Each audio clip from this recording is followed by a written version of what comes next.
Good morning, students. Today we are going to learn chapter 2, microorganisms, friend and foe. Before we go through the explanation, we will go through the topic of the lesson, that is microorganisms, friend and foe. In this chapter we are going to learn about microorganism. Secondly, we are going to learn about friendly and useful microorganism. That means microorganism, they are beneficial to us. Next, we will learn about foe. That means foe means enemy. That means we are going to learn about harmful microorganism. So in this chapter we are going to learn about friendly and useful microorganism and harmful microorganisms. Now we'll go through the topic, that is microorganism. The word microorganism. If we split the word microorganism, that means micro and organism. If we split it into two, you can see micro. Micro means small, organism means living things. So what do you mean by microorganism?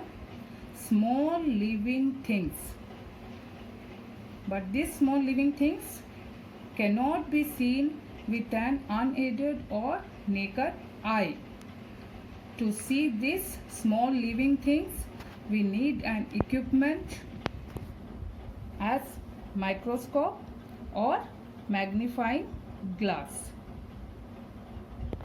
I have written here, so to see the microbes, we need a microscope or magnifying glass. Microbes.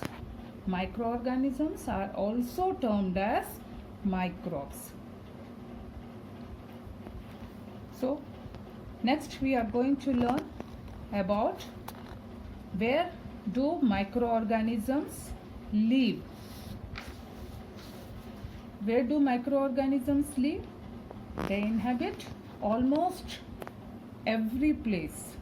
That means in boiling hot springs, in frozen snowfields, in soil, on rocks, toxic waste, and on all over the earth's surface.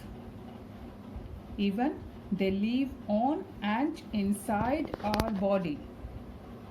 They also require water to live and reproduce. That means they are also present in water, ponds, lakes, etc. Now, where do these organisms get their food from? Where do they get the food from? They means the microorganism. They get their food from animals. That means the animals provide food and shelter to microbes. Again, the word microbes. Microbe means microorganisms. So, we have gone through one topic about microorganism. Where do microorganisms live and from where do they get their food? Our next topic, that is classification of microorganism. Microorganisms are classified into four major groups, that is bacteria, fungi, algae, protozoa. These are the four major microorganisms. First we'll go through bacteria. Bacteria, which is a single-celled organism, they have a cell wall and a cell membrane. But this bacteria, they lack well-defined nucleus. These bacteria, they are mainly of three shapes: round shape, rod shape, and spiral shape.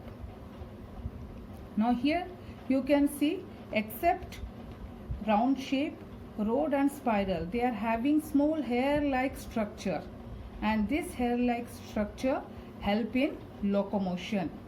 Locomotion means you have learnt in your previous classes.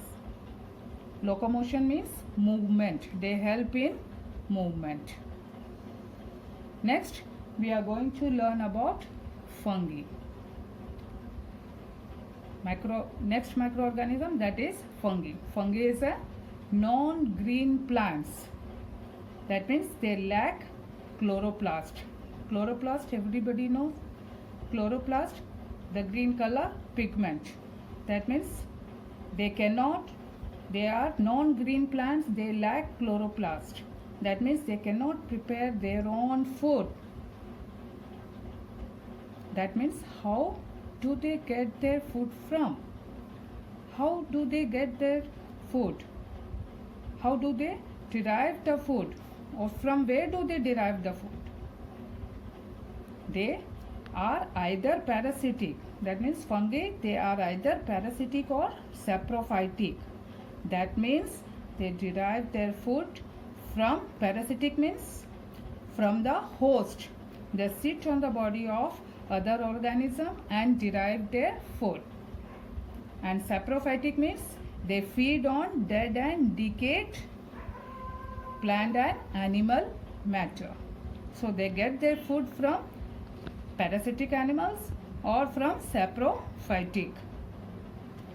And they grow in warm and moist condition. They grow in warm and moist condition.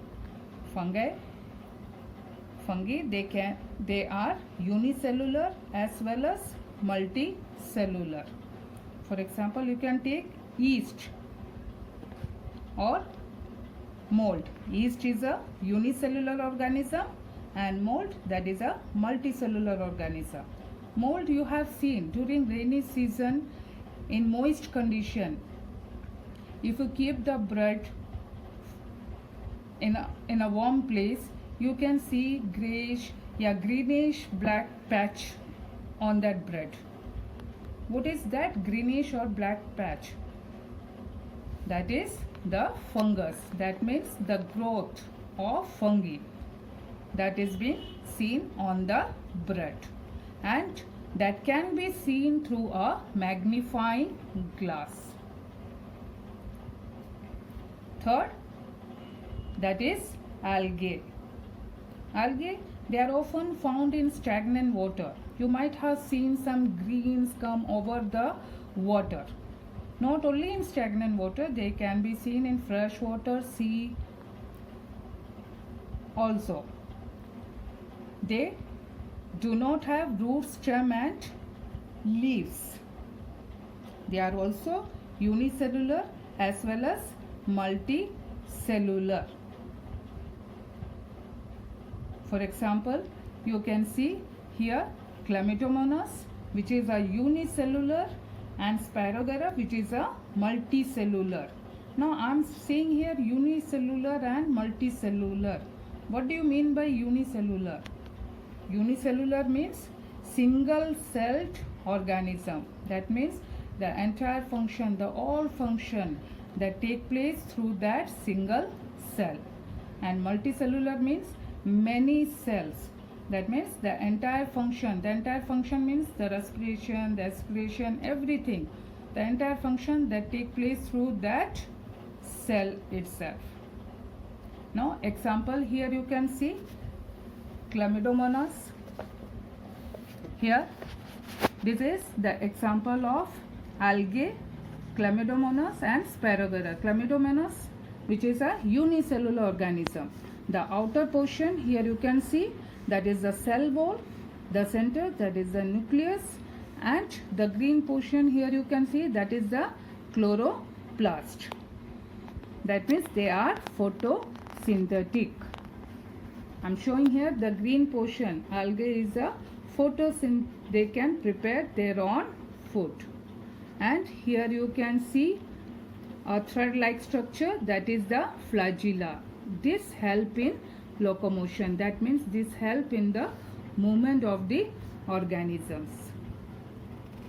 Now our last classification, the fourth one, that is protozoa. Protozoa, this is a single celled and the smallest of all animals. Most of them can only be seen under a microscope. They are found in water as well as damp place. Damp place means little wet place where there is moisture. In that place you can see this organism. They either capture food or are parasitic. Parasitic means again they sit on the body of other organism and derive their food from that organism. That's why they are termed as parasitic. Examples: paramecium and amoeba. Next topic, that is viruses. Viruses are microscopic organisms much smaller than bacteria. Children, you might have heard or you might be familiar with viral fever, chickenpox, measles. These are diseases caused by viruses. Viruses are peculiar microorganisms which exist in two states. That means they exist in living as well as non-living state. In non-living state, you can say when outside a living body or cell, they are like non-living things. That means when outside a living body or cell, if virus live outside a living body or cell, they are like non-living things and do not show any features of living things. That means they are unable to grow and reproduce outside a non-living cell. Virus in their non-living state are termed as virions. However, when they enter in living state or enter a living state, they start reproducing like other living organisms. That means they need a living cell to grow and reproduce. They are therefore considered to be on the borderline of living and non-living.